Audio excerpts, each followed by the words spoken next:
Hello everyone, good morning, good afternoon, good evening.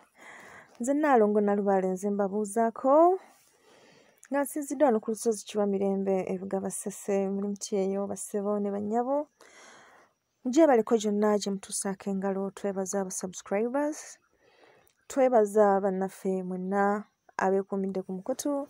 Mwebale kwagala buwangwa bwammwe, mwebale kunoonyereza, mwebale kukyusa bulamu.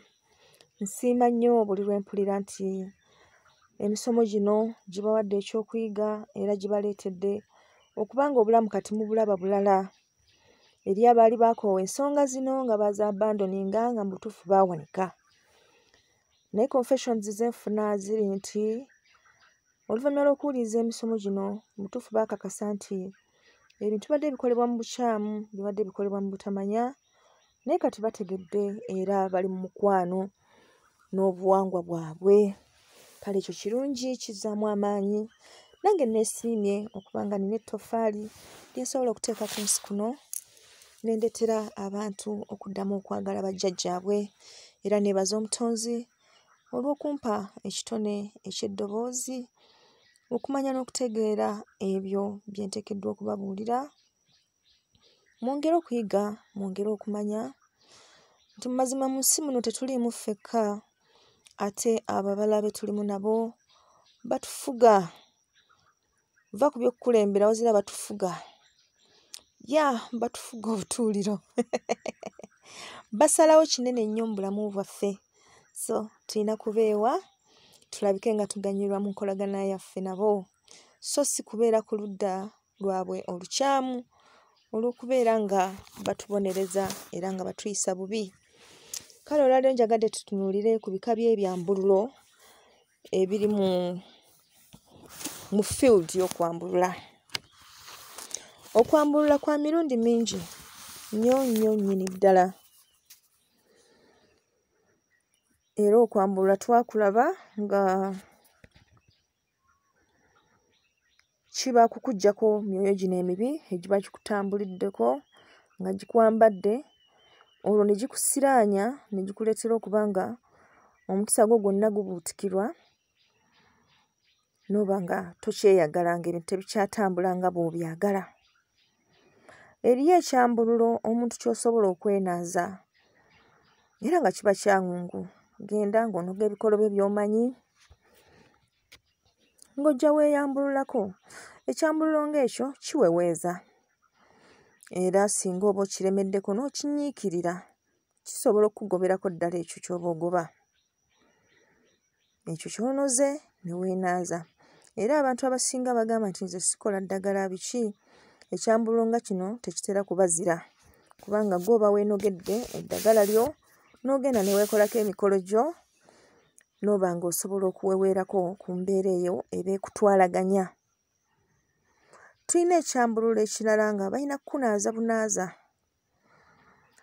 Oli asobola okukunaaza ng'akozesa engalo era ekyo ekyambululo kiba kya bwannakazadde. Oli asobola okukunaaza ng'akozesa ekiramula. Ekyo nno kigoba ebisiraani, amalogo n'ebirala byonna ebitambulira mu kiti ekyo eky'okusindiikirizibwa. Eriyo ekyambululo kye basalira. Ekyo nno kye kitera okugoba ebitambo n'amayembe amasindiikirize. Eriyo ekyambululo ky'ojja okunaaba olekeyo engoye zo. Ekyo era kyekyo ekisindiikiriza ebitambo n'amayembe ago amasindiikirize. Ekyo bw'okinaaba, bw'oba ova gy'okinaabidde totunula mabega sikulwanga bikugoberera. Eriyo ekyambululo ekinaabibwa mu sitenseni. Ekyo nno kyo kiba kisinga goba mayembe amasindiikirize. Ekyo abatera okinaaba we banaabidde balekawo ne ssente. Kwegamba ebeera ngeri yakweggyako kintu naye nga kirina okubaako gwe kigenda naye. Kale ebyambululo ebyo byonna gyebiri n'ebirala bingi bikyukamuko waliwo ky'osobola okukolera mu kireeba, waliwo eky'omukataasa, waliwo eky'omu bbaafu, waliwo eby'omugga, waliwo kwegamba bingi, naye nga ebikulu bye bino bye twogeddeko. Kati gwe bw'otuuka ew'omusawo oba oyo ali mu buwangwa aba agenda okukukolako, kiba kirungi n'akunnyonnyola ky'agenda okukolako, si nakindi n'akubuulira n'amakulu gaakyo.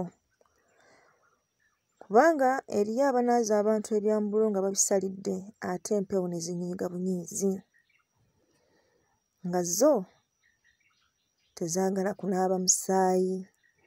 Nga bwe tuzze tulaba nti empewo zino kitundutundu ku ffe, na buli ekitukolebwako kikolebwa ne ku mpewo ebiseera ebisinga obungi.